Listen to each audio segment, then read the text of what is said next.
আপনাদেরকে এখন একটি অন্যরকম খবর দিচ্ছি। এই খবরটি মূলত আমি পেয়েছি প্রতিবেশী দেশ ভারতের পশ্চিমবঙ্গ থেকে। আমরা সবাই জানি আমাদের অন্তর্বর্তীকালীন সরকার প্রধান ডক্টর মোহাম্মদ ইউনূসের যেই স্ত্রী এখন ঢাকায় আছেন, তিনি আফরোজা ইউনূস, একসময় জাহাঙ্গীরনগর বিশ্ববিদ্যালয়ে শিক্ষকতা করতেন, বিজ্ঞানী মানুষ। তার বাবার বাড়ি ভারতে পশ্চিমবঙ্গে বর্ধমানের রানীগঞ্জ এলাকার লস্করপুর পশ্চিমপাড়া গ্রামে। এখনও সেখানে ডক্টর ইউনূসের ছোট শ্যালক, তিনি পরিবার পরিজন নিয়ে থাকেন। ডক্টর ইউনূস বেশ কয়েকবার সেখানে গিয়েছেন। সেই এলাকার মানুষ ডক্টর ইউনূসকে জামাই হিসেবে চেনেন, জানেন। এবং আপনাদের মনে আছে, ডক্টর মোহাম্মদ ইউনূস যখন ক্ষমতায় বসেন, এরপরে সেখানে রীতিমতো উৎসব হয়। শ্বশুরবাড়ির দিককার লোকজন, তার শ্যালক যার নাম আশফাক হোসেন, তিনি বিভিন্ন মিডিয়াতে তখন তার প্রতিক্রিয়াও জানিয়েছিলেন যে তার ভগ্নিপতি বাংলাদেশের সরকার প্রধানের দায়িত্বে বসায় তারা খুবই আবেগ আপ্লুত হয়ে পড়েছিলেন এবং তারা খুব উচ্ছ্বসিত। স্বাভাবিকভাবেই পরিবারের লোকজন, শ্যালক, সেটা হওয়ারই কথা। কিন্তু দিন যতটা গড়িয়ে যায়, তার সঙ্গে সঙ্গে এই ডক্টর মোহাম্মদ ইউনূসের শ্বশুরবাড়ির ওই পরিবারটির মধ্যে এক ধরনের আতঙ্ক নেমে আসে, শঙ্কা নেমে আসে। আমার বর্ধমানের যে সূত্র, তিনি আমাকে জানিয়েছেন যে বেশ কিছুদিন পর্যন্তই ওই বাড়ির লোকজন, অর্থাৎ ডক্টর মোহাম্মদ ইউনূসের ভারতীয় শ্বশুরবাড়ির লোকজন রীতিমতো শঙ্কায় ভুগছেন। তারা শঙ্কিত কেন?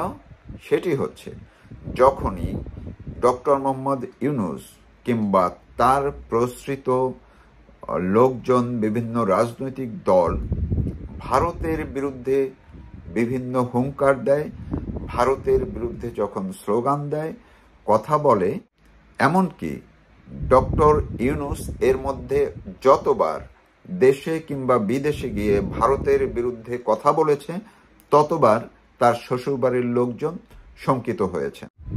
তারা আশঙ্কায় ভুগতে থাকেন যে ডক্টর মোহাম্মদ ইউনূস যদি ভারতের বিরুদ্ধে খুব বেশি মাত্রায় হুঙ্কার দেন, কথা বলেন, কিংবা ভারত বিরোধিতা চরম পর্যায়ে চলে যায় এবং এমন কোনো পরিস্থিতি যদি বাংলাদেশ এবং ভারতের মধ্যে তৈরি হয় যেটি খুব বিপজ্জনক, তখন তারাও এর পরিণতির শিকার হতে পারেন।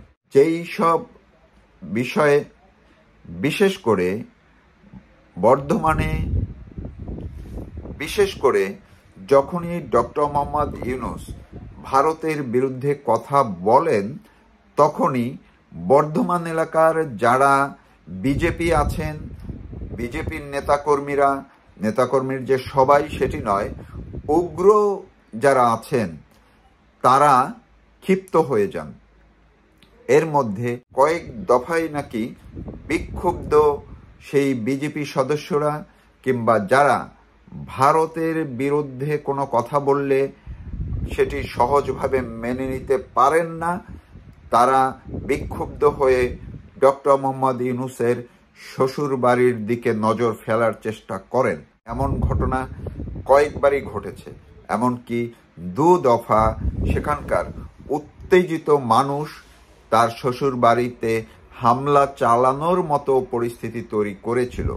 কিন্তু সেখানকার শান্তিপ্রিয় মানুষজন, তারা আবার তাদেরকে বুঝিয়ে শুনিয়ে শান্ত করেছে, শান্ত রেখেছে। ফলে কোনো অঘটন এখন পর্যন্ত ঘটেনি। কিন্তু ওই বাড়ির লোকজন আতঙ্কে থাকেন কখন কোন পরিস্থিতি তৈরি হয়, কখন আবার তাদের উপরে হামলা হয়। যখন বাংলাদেশে সংখ্যালঘুদের উপরে হামলার ঘটনা ঘটেছে গত 10 মাসে, যখন বিভিন্ন স্থাপনায় মব জাস্টিস হয়, তখন ওইখানকারও কিছু মানুষজন, কিছু উগ্রবাদী মানুষ, তারা ডক্টর মোহাম্মদ ইউনূসের শ্বশুরবাড়ির বিরুদ্ধেও মব তৈরির এক ধরনের উস্কানি বোধ করেন। এই কারণে তারা আসলে শঙ্কায় ভোগেন।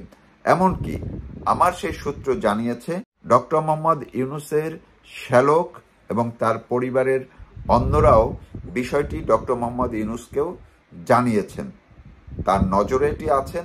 ডক্টর মোহাম্মদ ইউনূস জানেন যে তার তৎপরতার কারণে, তার ভারত বিরোধিতার কারণে, কিংবা তিনি যাদেরকে আশ্রয় দেন, জামাত বা অন্যান্য ইসলামিক দলগুলো বা বাংলাদেশের উগ্রবাদী দলগুলো যারা ভারতের বিরুদ্ধে উস্কানিমূলক তৎপরতা চালায়, কথা বলে, হুঙ্কার দেয়, এতে তারা বিপদগ্রস্ত বোধ করেন, বিপন্ন বোধ করেন। এখন পরবর্তীতে কি হবে এটি এখন পর্যন্ত সেখানকার মানুষরা বুঝতে পারেন না। তারা শান্তিপ্রিয় থাকতে চান, তাদেরকে নিরাপত্তা দিয়ে রাখতে চান, যাতে তাদের কোনো ক্ষতি না করতে পারে কেউ। কিন্তু আমার ওই সূত্র আমাকে আজকে বলেছে যে কতদিন এই পরিস্থিতি এমন স্বাভাবিক থাকে, কতদিন ডক্টর মোহাম্মদ ইউনূসের পরিবার, মানে শ্বশুরবাড়ির পরিবার নিরাপদে সেখানে থাকেন, কোনো ধরনের অঘটন না ঘটে, এই নিশ্চয়তা কেউ দিতে পারে না।